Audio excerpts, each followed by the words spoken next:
Imagine one simple thing. I want to eat. Stop. What just happened in your head? Did you see a juicy burger or an open fridge door? Was it a picture? Or did you hear your inner voice saying, okay, time for a snack? Or maybe a to-do list just popped up in your brain. Get up, walk, buy? We tend to think we all think alike, that common sense is the same for everyone, but that's a lie. Right now, I'm going to break down 4 types of thinking that are radically different from each other. You'll find out why it's so hard to explain basic things to colleagues, in which profession your brain becomes a supercomputer, and most importantly, why you are actually much more complex than just being artsy or techie. To make sure you really get the difference, we're going to analyze every type using the exact same simple example, the task of getting food. The first type is visual thinking. This is a way of processing information where the brain encodes meaning not in words, but in images. These people have an internal Netflix running inside their heads. They don't need to verbalize an idea, they receive it entirely, like a finished file or a photograph. Let's go back to our task. Go eat. For a visual thinker, there is no voice in their head at that moment. Instead, a picture instantly flashes. They literally see themselves opening the fridge door. They see the yellow light of the bulb. They see the red apple on the shelf. They have already experienced this visually before they even got off the couch. The main plus here is incredible speed. An image conveys information faster than text. They have powerful spatial imagination. They can rotate objects in their mind like they're using a 3D editor. The weak side is communication. It is excruciatingly difficult for them to translate their thoughts into words. The phrase, "I can't explain it, but I just see it," isn't them being difficult. Retelling a complex image in words is genuinely hard.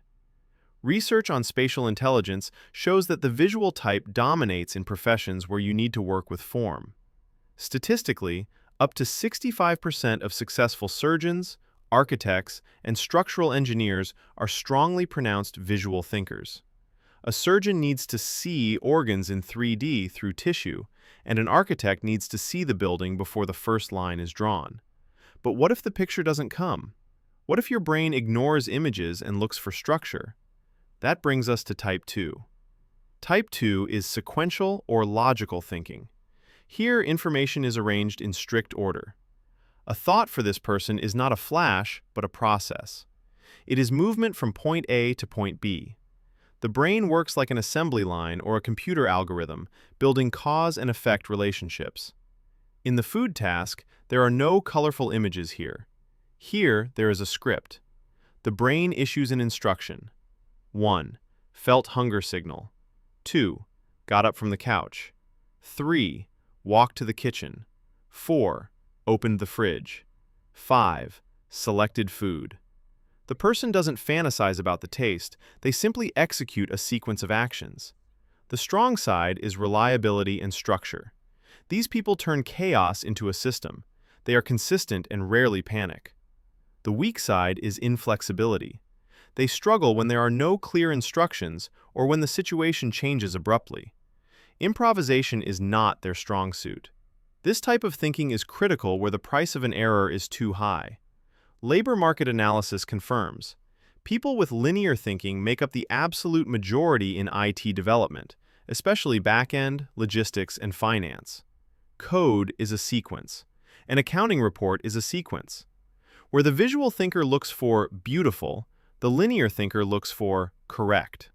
However, there are people for whom both pictures and dry lists are boring.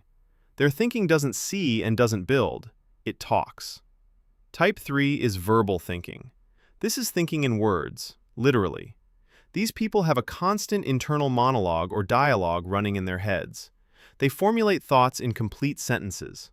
To understand something, they often need to speak it out, either to themselves or even out loud. When a verbal thinker wants to eat, they hear their inner voice. In their head, it sounds like, "So, seems like I'm hungry. What do I want? A sandwich? No, out of bread. All right, let's go see what's there." The whole decision-making process is a conversation with oneself. Their superpower is meaning. They are the best at formulating, explaining, persuading, and analyzing. The minus is what's called mental chatter. It's hard for them to turn off their brain. They often suffer from insomnia because the internal radio continues broadcasting even at night, discussing the dialogues of the past day. People of the verbal type are the voice of our civilization. According to psycholinguistics data, this type prevails among top lawyers, psychotherapists, professors, and journalists. Their brain is sharpened to find precise wording. In court or a psychologist's office, the winner isn't the one who drew a picture, but the one who chose the right words. But there is a fourth type, the most unpredictable. For them, the kitchen isn't food, a list, or a conversation. For them, it is a portal into random knowledge. The fourth type is associative thinking. This is networked, nonlinear thinking. Here, a thought doesn't go in a straight line. It jumps like a spark.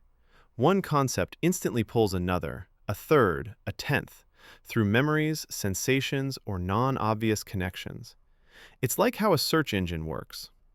Imagine, this person walks to the fridge for cheese. They see cheese, remember eating that cheese in Paris, remember they haven't been on vacation in ages, think about planes, and start wondering how aerodynamics works. In the end, they are standing in the middle of the kitchen, having forgotten about the food, Googling the design of an airplane wing. The task to eat got lost in a web of associations. The weak side is obvious, lack of focus. It's hard for them to concentrate on routine. They get distracted easily. But their strength is innovation. They see connections between things that seem completely unrelated to logicians and visuals. This is the source of pure creativity. It is this type of thinking that moves progress in leaps. Biographies of great people confirm the majority of successful visionary entrepreneurs, research scientists, and inventors possess this exact associative type. To invent something fundamentally new, you need to connect things that no one has connected before. And now, the main secret. In pure form, these types are rarely found. We aren't robots with a single firmware. We are complex systems. Most likely you have a dominant type, your base, and an auxiliary type. For example, you might be a powerful visual thinker, but switch on verbal thinking when you need to defend a project.